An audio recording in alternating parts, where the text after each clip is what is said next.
I want to tell you about a conversation that changed everything for me. Years ago, I was sitting with someone I considered a close friend, the kind of person you trust with the tender stuff, the fears you don't say out loud, the dreams you're almost too afraid to claim.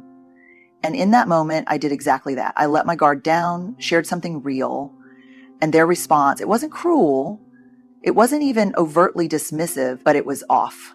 A forced smile, a subtle shift in posture, a half-hearted, oh wow, yeah, that's a lot.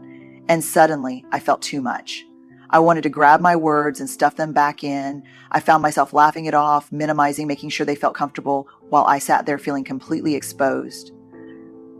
Not everyone who's kind to you is safe for you. Let that sink in for a second. Because if you've ever walked away from a conversation feeling smaller than when you started, if you've ever second-guessed your worth after opening up, if you've ever felt like your vulnerability was met with silence, judgment, or a subtle shift that made you regret sharing it all, you know exactly what I'm talking about. Emotional safety isn't about how long you've known someone. It's not about titles like best friend, partner, or even family. It's about how they hold space for your truth. And today, we're going to talk about what that actually looks like, how to recognize it, how to cultivate it, and most importantly, how to stop handing your deepest truths to people who haven't earned that trust. Because your voice, your story, your heart, they deserve to be held with care. Let's dive in. They listen to understand, not to fix or judge. Now, I don't know about you, but I spent a good chunk of my life believing that the people who love us are supposed to help us solve our problems. That if I came to you with something hard, the most loving thing you could do was offer me advice, a solution, a way to fix whatever I was feeling. And let's be honest, a lot of us were raised to believe this.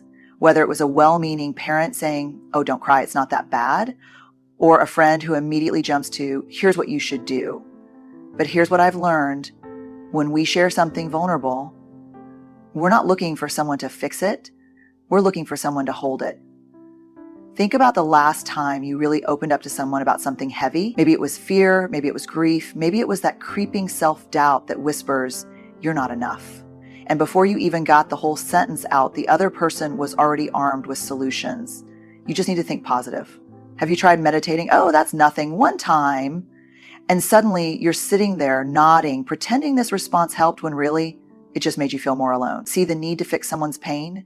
That comes from our discomfort, not theirs. It's our own fear of sitting with hard emotions. It's the feeling of, if I can just get them to feel better, then I don't have to feel awkward or helpless. But emotional safety isn't about making things more comfortable. It's about making things seen. A truly safe person doesn't rush to give you answers. They don't immediately pivot to their own experiences. They don't minimize or dismiss what you're feeling. They sit with you, they stay curious, they say things like, that sounds really hard, tell me more, or I'm here, I'm listening, and let me be clear, this is hard. I still catch myself wanting to jump in with solutions when someone I love is struggling. But I remind myself, listening is not the same as problem solving. Listening is about presence, not performance. Research backs this up. Studies show that when people feel deeply heard, when they experience what psychologists call reflective listening, their brain actually responds as if they're receiving physical comfort. Their heart rate slows, their cortisol, stress hormone levels drop. Simply being heard creates a biological sense of safety. On the other hand, when we feel unheard, dismissed, or rushed through our emotions, the brain registers that as a threat. Our nervous system goes into fight or flight mode. We either shut down, get defensive, or learn to stop sharing altogether. That's why emotional safety isn't about who loves you, it's about how they love you. So if you want to know if someone is truly safe for you, ask yourself, do I feel like they're actually listening? Not just hearing the words, but really leaning in without judgment, without fixing, without making it about them. Do they make space for my emotions, or do I find myself rushing to make them comfortable? Because the people who are safe for us, they don't need to rescue us from our feelings. They trust that we're strong enough to sit in them, and they sit with us too. You don't feel like your vulnerability is a burden. Have you ever started a sentence with, I know this sounds silly, but, or sorry, I don't mean to be dramatic, before sharing something real? Yeah, me too. And let's talk about why that happens. Somewhere along the way, many of us learned that our emotions are too much. Maybe we were told, you're so sensitive, or you're overreacting, or it's not that big of a deal. Maybe we got the message, explicitly or not, that our feelings made things harder for the people around us. So we started shrinking them, editing them, apologizing for them. And here's the heartbreaking part. When we believe our emotions are a burden, we start believing we are a burden. That's why emotional safety isn't just about how people respond to our feelings. It's about whether they make us feel like we have permission to have them in the first place. Think about the people in your life. When you're struggling, when you're anxious, overwhelmed, or barely holding it together, do you feel like you have to justify your feelings before you share them? Do you find yourself making them smaller, more palatable? Do you hear yourself saying, I shouldn't feel this way? Or it's not a big deal, I just need to get over it, before you've even given yourself a chance to fully feel it? That's a sign that emotional safety might be missing. A safe person, the kind who can hold your truth without making you feel like your emotions are an inconvenience. They don't sigh when you open up. They don't make you feel like you're asking too much just by needing support. They don't rush you through your feelings so they can move on to something easier or something lighter. Instead, they say things like, I'm here, I've got you. You don't have to do this alone. And let me tell you, those words, they can be life-changing, because when someone reassures you without you having to ask that your emotions are valid, that you are not a burden, it rewires something deep inside of you. It starts to undo years of conditioning that taught you to keep things bottled up. And I want to be clear, this isn't about needing someone to fix our pain or have all the right words. This is about the simple, profound power of holding space. Because here's the truth. Holding space for someone else's emotions is not about having the right response. It's about being the right response. And that's hard. We live in a world that teaches us to move on quickly, to look on the bright side, to not dwell on hard things. But emotional safety is not about rushing past the discomfort. It's about sitting in it together.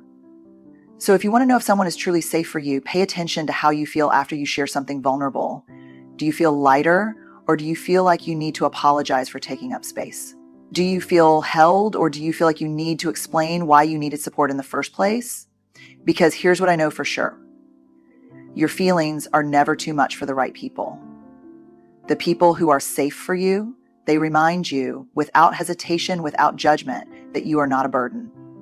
And when you find people like that, you hold on to them because they are rare and they are worth everything. They hold your truth without weaponizing it. If you've ever trusted someone with something deeply personal, something raw, something that took everything in you to say out loud, only to have it thrown back at you later, you know exactly how painful this is.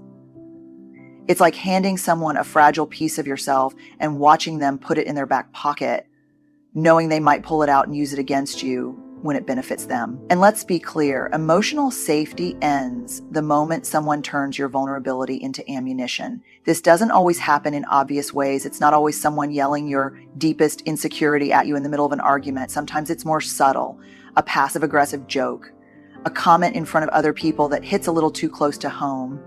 Well, you've always been like that when you're trying to grow past something. And in that moment, you realize, whether they meant to or not, they just took something sacred and made it sharp. And when that happens enough times, we learn. We learn to stop sharing. We learn to second guess who is actually safe for us. Because here's the thing, trust isn't just about who you share your truth with. It's about what they do with that truth. Safe people hold your words like something valuable, something fragile. They don't store them up like leverage. They don't file them away for later use. They don't use your past mistakes, your struggles, or your fears as a way to gain the upper hand when it's convenient. And this isn't just about how people treat us. This is also about how we show up for others. Because if we want deep, connected, meaningful relationships, we have to ask ourselves the hard question, do I do this? Do I ever take someone's vulnerable moment and turn it into a weapon? Do I ever bring up something they told me in confidence as a way to win an argument? Do I ever joke about something that I know is painful for them? And if the answer is yes, if there's even a moment of hesitation, then we have some work to do. Because emotional safety isn't just something we deserve, it's something we build. So how do we know if someone is truly safe for us? We pay attention, we notice how they hold the things we've shared. Do they treat our vulnerabilities with care, or do they use them as a tool for control? Do they respect our boundaries, or do they push just enough to make us question if we're overreacting? Do they remind us that our truth is safe with them? Not just when things are easy, but when things get hard. Because the right people, the safe ones, They don't just hold our truth, they honor it. And that changes everything. You don't have to perform or shrink to be accepted. Have you ever been in a conversation where you suddenly realize you're editing yourself? Not in a, let me be thoughtful about my words kind of way, but in a, let me dial this down so I don't make them uncomfortable kind of way. You catch yourself choosing your words carefully, laughing at the right moments, holding back an opinion, or pretending something didn't bother you just to keep the peace. And maybe, at first, it doesn't seem like a big deal. It's just a habit, a little emotional shape-shifting. But then, over time, you start noticing that every time you're around this person, you feel a little smaller, a little less you. That's not emotional safety. That's survival. Safe people don't require you to perform. They don't need you to be less of anything, less sensitive, less ambitious, less emotional, less honest, so they can be more comfortable. They don't make you feel like you have to put on a version of yourself that's easier to digest. And let's be honest, a lot of us learned to do this early. Maybe it was a parent who only praised you when you were good and easy to handle. Maybe it was a friend group where you had to be the funny one or the strong one to feel like you belonged. Or maybe you just picked up on the unspoken rule: if people are uncomfortable with who you really are, adjust. But here's the cost of that. The more we shrink, the more we teach ourselves that who we really are is too much. And I need you to hear this. You are not too much. The people who are truly safe for you will never make you feel like you have to manage yourself in order to be loved, respected, or included. They will never make you question whether your excitement is too loud, your sadness is too heavy, or your truth is too inconvenient. They don't celebrate a watered-down version of you. They celebrate all of you. And this goes both ways. If we want to be emotionally safe for the people in our lives, we have to ask ourselves, do I give people permission to be fully themselves? Or do I make them feel like they need to filter, perform, or shrink so I can stay comfortable? Emotional safety is about belonging, not just fitting in.